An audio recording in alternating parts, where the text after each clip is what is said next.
Operasi menyelamat diteruskan dengan bantuan tentera.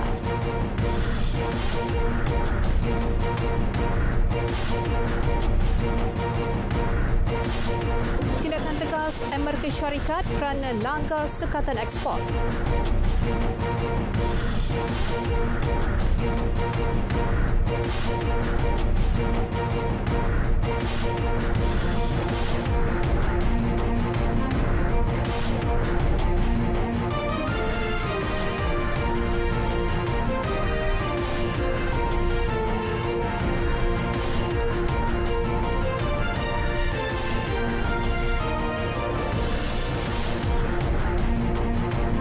Assalamualaikum dan salam Malaysia Madani. Anda bersama saya Miza Isni Muhammad dalam Berita Dunia. Baik, kita mulakan dengan perkembangan hari kedua insiden letupan bangunan di Dhaka, Bangladesh. Ketika ini, angka kematian meningkat kepada 19 mangsa dan operasi menyelamat masih diteruskan.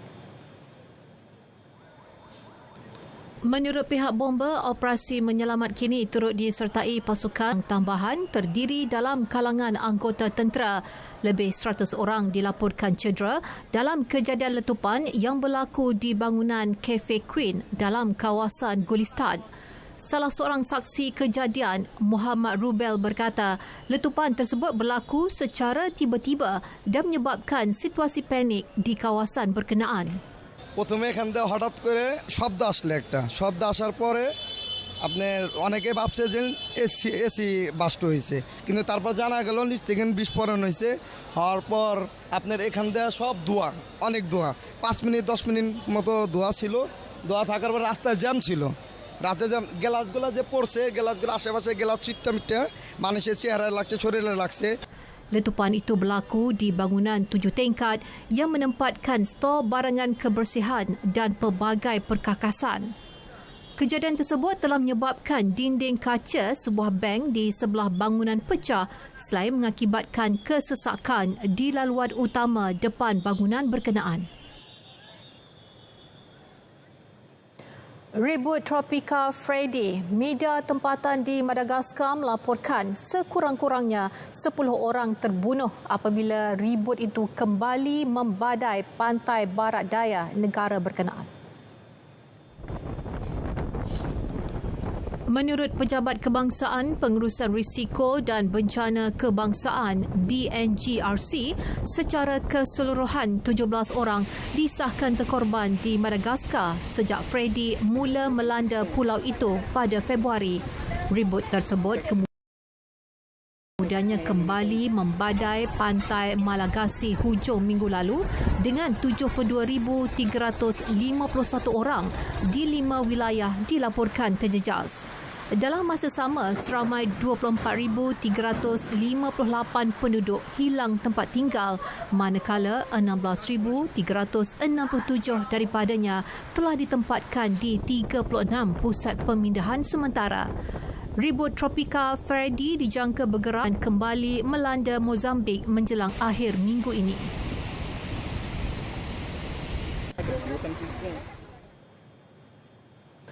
Dan ini pula melibatkan keganasan rejim Zionis terhadap penduduk Palestin. 3 rakyat Palestin dilaporkan dibunuh oleh tentera negara haram Israel. Media tempatan melaporkan kejadian tersebut berlaku di sebuah kampung berhampiran Bandar Jenin di tebing barat. Penduduk memaklumkan bahawa tentera Israel menyerbu kampung Jabba di selatan Jenin dengan mengepung sebuah rumah dan berlaku tembak-menembak. Seorang penduduk ditahan sebelum tentera berkenaan berundur. Bagaimanapun, tiada sebarang kenyataan dikeluarkan oleh tentera Israel setakat ini berhubung kejadian tersebut. Operasi itu berlaku beberapa hari selepas tentera Israel menyerbu kamp pelarian di Jenin dan membunuh 6 pejuang Palestin termasuk seorang lelaki bersenjata yang disyaki membunuh 2 penduduk Yahudi di tebing barat pada 26 Februari lalu. Di Amerika Syarikat, 3 anggota polis di Los Angeles cedera ditembak oleh seorang lelaki bersenjata. Pihak polis bagaimanapun memaklumkan suspek bersenjata tersebut maut di tempat kejadian selepas berlaku pergelutan dengan pihak polis. Kesemua anggota dilaporkan stabil dan kini mendapatkan rawatan di hospital. And as they conducted a search of that area, they located the suspect who was at that time non-responsive. And so they asked for Los Angeles Fire Department resources to come in.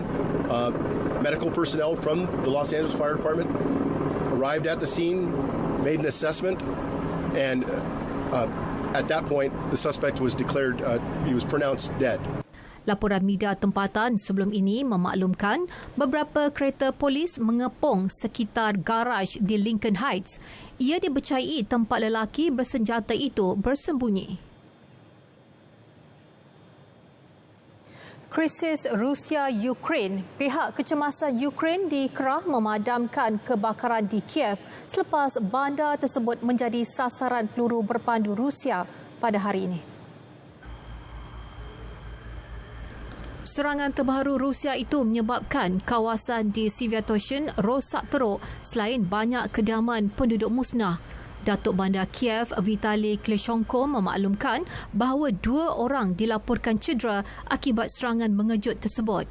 Selain Kiev turut menjadi sasaran peluru berpandu Rusia ialah kawasan di Odessa dan bandar Kharkiv. Mahkamah New York membenarkan rampasan pesawat Boeing 737-7JU milik syarikat tenaga Rusia Rosneft. Jabatan Keadilan Amerika Syarikat DOJ memaklumkan kebenaran itu diberikan selepas pesawat tersebut didapati melanggar sekatan ekspor serta sekatan Amerika Syarikat ke atas Rusia. Pesawat Boeing itu dilaporkan berlepas dari negara asing ke Rusia sekurang-kurangnya 7 kali sejak Februari 2022 iaitu sejak sekatan ekspor dikuatkuasa. Amerika Syarikat telah mengenakan beberapa sekatan terhadap Moskow sebagai tindak balas pencerobohan Rusia ke atas Ukraine pada Februari 2022. Ia termasuk kawalan ekspor dan keperluan lesen untuk melindungi keselamatan negara Amerika dan kepentingan dasar luar. Menurut kenyataan DOJ, sekatan Rusia kini diperluaskan termasuk larangan ke atas ekspor semula atau pemindahan dalam negara. Bekas Perdana Menteri Fiji Frank Bainimarama didakwa atas kesalahan salah guna kuasa selepas memerintah Kepulauan Pasifik itu selama 16 tahun. Perkara itu dimaklumkan pihak pendakwaan kerajaan. Beliau yang kalah tipis dalam pilihan raya Disember tahun lalu dilihat memasuki ibu pejabat polis Jabatan Siasatan Jenayah di Bandar Suva.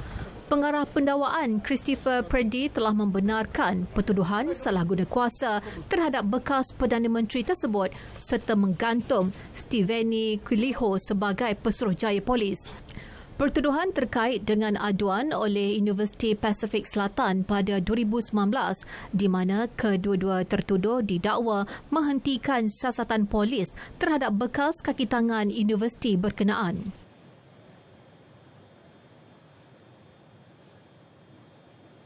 Presiden Ukraine Volodymyr Zelensky dan Setiausaha Agong Pertubuhan Bangsa Bersatu PBB Antonio Guterres menggesa inisiatif bijirin Laut Hitam yang bakal tamat pada 18 Mac dilanjutkan.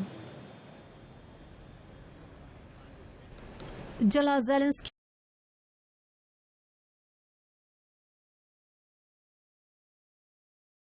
ekspor di bawah inisiatif berkenaan dan membantu menurunkan harga makanan global. Pada 22 Julai 2022, Turki, PBB, Rusia dan Ukraine menandatangani perjanjian di Istanbul untuk menyambung semula ekspor bijirin Laut Hitam bagi memastikan bekalan ke pasaran global di tengah-tengah konflik bersenjata Rusia-Ukraine. Perjanjian itu tamat tempoh pada 19 November 2022 namun telah dilanjutkan selama 120 hari lagi. Senat Perancis mengadakan undian bagi usul menaikkan usia persaraan kepada 64 tahun. Usul berkenaan menerima sokongan 201 ahli badan perundangan yang didominasi konservatif manakala 115 lagi menentangnya. Perbahasan akan diteruskan berikutan majoriti Senat mahu memenuhi tarikh akhir memutamatkan usul berkenaan menjelang Ahad ini. Usaha kerajaan untuk merombak sistem persaraan negara itu menerima bantahan ribuan orang ramai. Kesatuan Sekerja memaklumkan tekanan terhadap kerajaan akan dipertingkatkan menerusi himpunan dan mogokan. Semalam penghantaran bahan api, kereta api dan penerbangan terganggu untuk hari kedua susulan protes berskala besar. Operasi pelabuhan utama juga terganggu, ekoran pekerja turut menyertai mogok.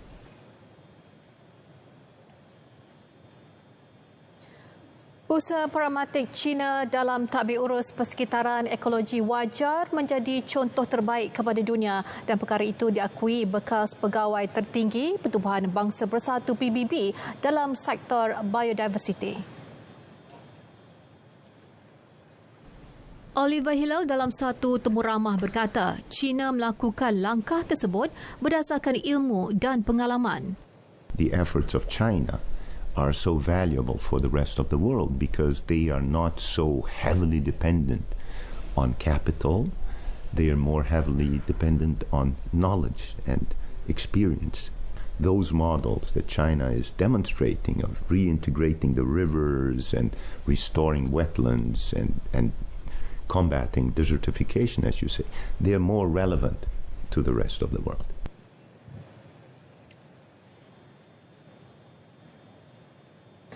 Daerah Pinggu di Timur Laut Beijing kini antara hub terpenting teknologi pertanian sejak 2018 dan ia juga sebahagian daripada rancangan pembangunan pemodenan pertanian dan pemulihan luar bandar.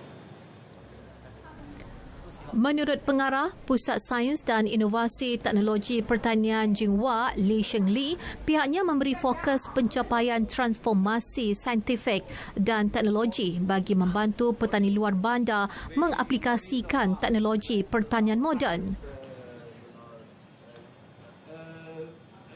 Have laboratories, do animal feed analysis, horticulture, and also the fruits, technology.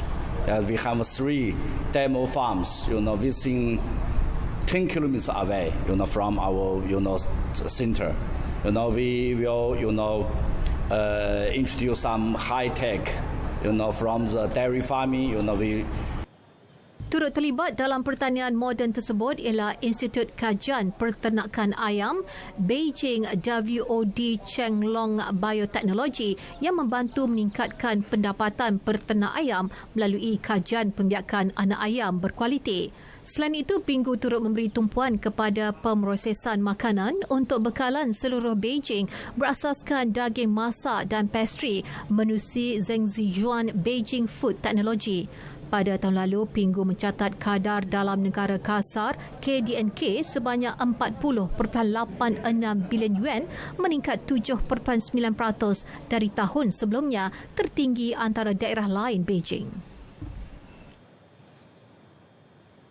Kerajaan Taiwan akan membenarkan banyak penerbangan dari China selepas terhenti akibat COVID-19 dan ia bagi membuktikan hubungan politik yang baik dengan Beijing meskipun berlaku ketegangan ketenteraan. Ketika ini, Taiwan hanya membenarkan penerbangan ke 4 wilayah di China iaitu Beijing, Shanghai, Chengdu dan Xiamen. Sebelum ini, China menggesa Taiwan membenarkan lebih banyak penerbangan dari negara itu dan tidak menjadikan COVID-19 sebagai satu alasan.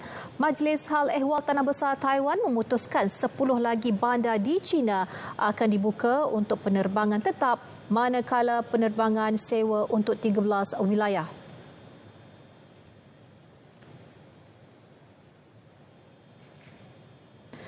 China bersedia untuk bekerjasama dengan banyak negara untuk memudahkan pergerakan rakyatnya dan warga asing selepas Australia memasukkan syarat ujian COVID-19 dari pengembara China. Jurucakap Kementerian Luar Negerinya Mao Ning berkata Beijing percaya ujian tersebut perlu dibuat berdasarkan data sains kepada semua negara.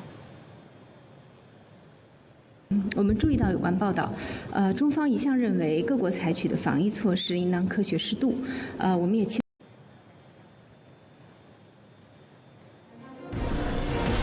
Insiden rempuhan stadium, pegawai perlawanan di penjara setahun. Jadi terus setia bersama Berita Dunia.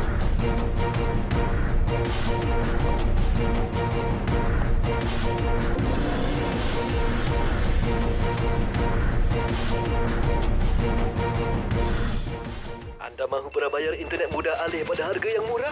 Satu lagi inisiatif kerajaan perpaduan di bawah KKD untuk golongan B40, penjimatan 22% dengan harga RM69 sebulan, berkelajuan 30 Mbps bersama data tanpa had.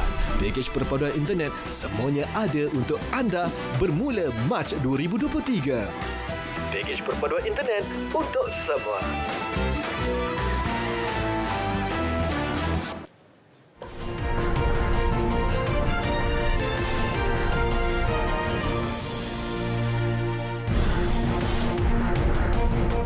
Bertemu kembali. Susulan insiden rempuhan stadium yang mengorbankan ratusan nyawa di Indonesia pada Oktober 2022, Mahkamah Indonesia hari ini menjatuhkan hukuman penjara setahun setengah terhadap pegawai perlawanan bola sepak selepas didapati bersalah kerana cuai dalam insiden tersebut. Terdakwa Abdul Haris telah terbukti secara sah dan meyakinkan bersalah melakukan tindak pidana karena kealpaannya menyebabkan orang lain mati dan menyebabkan orang lain luka berat serta menyebabkan orang lain sedemikian rupa sehingga mengakibatkan sakit sementara. Perlawanan bola sepak yang berlangsung pada 22 Oktober tahun lalu itu berakhir dengan kekecohan. Insiden rempuhan mula berlaku apabila pihak polis melepaskan gas pemedih mata mengakibatkan 135 penonton terbunuh. Siasatan Suruhanjaya Hak Asasi Manusia Indonesia mendapati rempuhan berpunca apabila 45 das tembakan gas pemedih mata dilepaskan ke arah orang ramai. TikTok melancarkan inisiatif baru bagi meredakan kebimbangan pemimpin Eropah terhadap keselamatan data dan usaha itu dilakukan selepas Kesatuan Eropah mempertimbangkan untuk mengharamkan aplikasi tersebut. Langkah tersebut hadir ketika Badan Pemantau Cybercheck mengeluarkan amaran menyifatkan aplikasi tersebut sebagai ancaman keselamatan. Amerika Syarikat dan Kanada turut mengambil pendekatan yang sama terhadap aplikasi itu. Menurut pegawai eksekutif TikTok, projek khas melibatkan syarikat keselamatan Eropah sedang dijalankan bagi menyelia dan menyemak kaedah pengendalian data pengguna Eropah. Ketika ini, data pengguna Eropah disimpan di Amerika Syarikat dan Singapura. TikTok menegaskan projek itu juga akan mengurangkan akses pekerjanya kepada data pengguna. Projek berkenaan menelan belanja 1.2 bilion euro setiap tahun dan telah bermula 6 bulan lalu. Di Korea Selatan, jumlah pengguna Facebook jatuh ke paras terendah bulan lepas dan ia susulan semakin ramai golongan muda memilih Instagram dan platform media sosial yang lain. Menurut data Mobile Index, Facebook kini mempunyai sekitar 9.79 juta pengguna aktif di Korea Selatan menerusi aplikasi Google Play Store dan Apple App Store setakat bulan lepas turun 2.6% berbanding Januari. Ini adalah kali pertama bilangan pengguna Facebook di Korea Selatan turun di bawah 10 juta. Angka tersebut telah menurun secara berterusan sejak Ogos 2021. Penurunan itu berlaku memandangkan generasi muda lebih selesa menggunakan media sosial lain yang serasi seperti Instagram berbanding ciri teks tradisional Facebook. Hanya 54% wanita di rantau Asia Pasifik menggunakan internet berbanding 59% lelaki, dan perkara tersebut didedahkan Suruhanjaya Ekonomi dan Sosial Pertubuhan Bangsa Bersatu untuk Asia dan Pasifik (ASCAPE).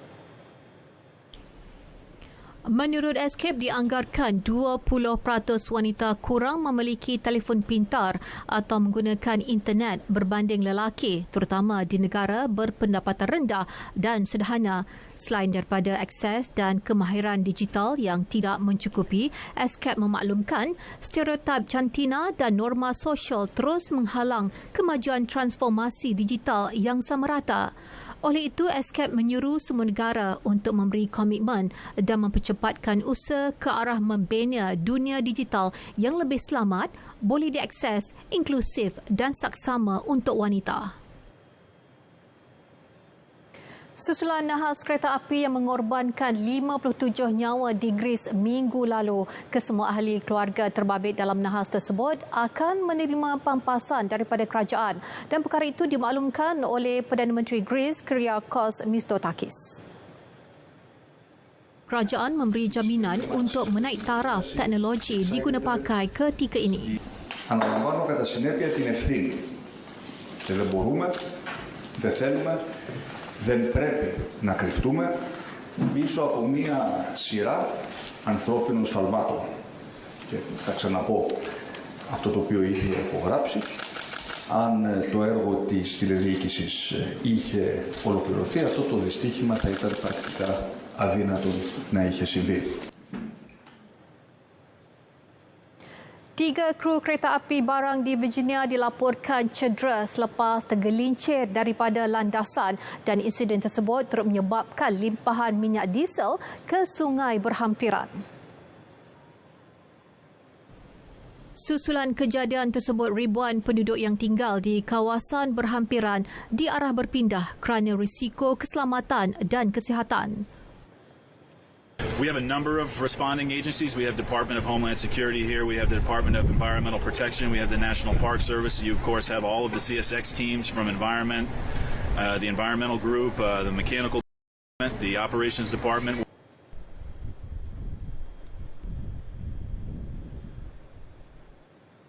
Lebih 100 kanak-kanak dan remaja pendatang asing tanpa izin parti dibawa pulang ke Guatemala menerusi penerbangan dari Mexico. Penerbangan tersebut turut membawa 106 remaja berusia 12 hingga 17 tahun dipercayai mengembara tanpa ditemani ahli keluarga. Hoy recibimos un vuelo procedente de México, de niñez y adolescencia, más de 100 niños y adolescentes no acompañados que fueron identificados en un contenedor en Veracruz, algunas unidades familiares también y algunos adultos, pero predominantemente es niñez y adolescencia no acompañada. Estamos muy preocupados porque hemos identificado que se están incrementando los retornos de niñez y adolescencia. Predominantemente son adolescentes masculinos del interior, áreas fronterizas con educación escolar primaria. Sebelum ini, Guatemala telah menerima kepulangan lebih 400 kanak-kanak bawah umur dari Amerika Syarikat dan Meksiko.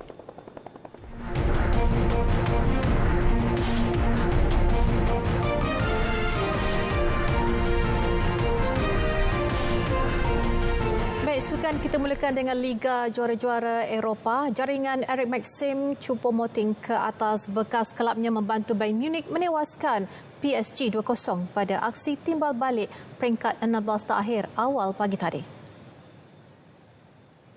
Choupo-Moting yang pernah beraksi bersama PSG pada musim 2018 hingga 2020 membuka tirai jaringan pada minit ke-61 hasil hantaran Leon Goretzka.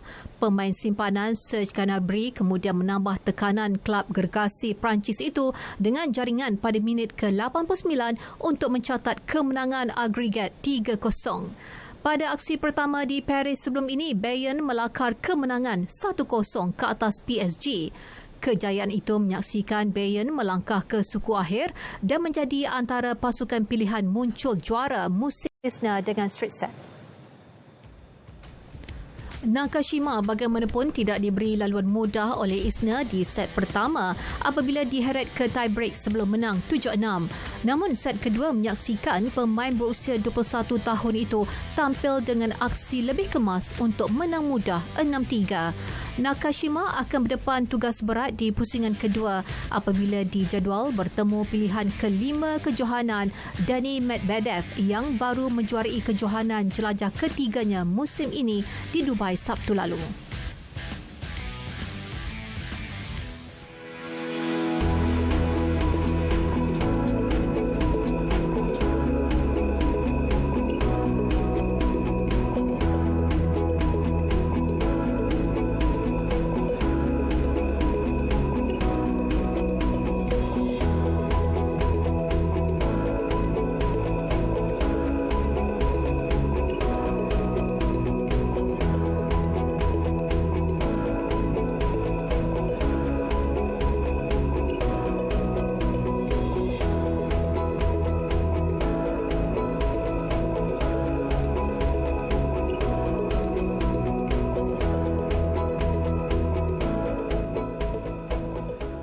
Baik, berita dunia berakhir di sini. Kami tinggalkan anda dengan visual bilik khas untuk pemenang anugerah Oscar yang dikenali sebagai Green Room. Bilik eksklusif tersebut akan digunakan oleh kesemua pemenang anugerah Oscar untuk meraihkan kejayaan mereka pada majlis yang bakal berlangsung 12 Mac ini. Dengan itu, Assalamualaikum dan salam Malaysia Madan.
Anda mahu berbayar internet mudah alih pada harga yang murah?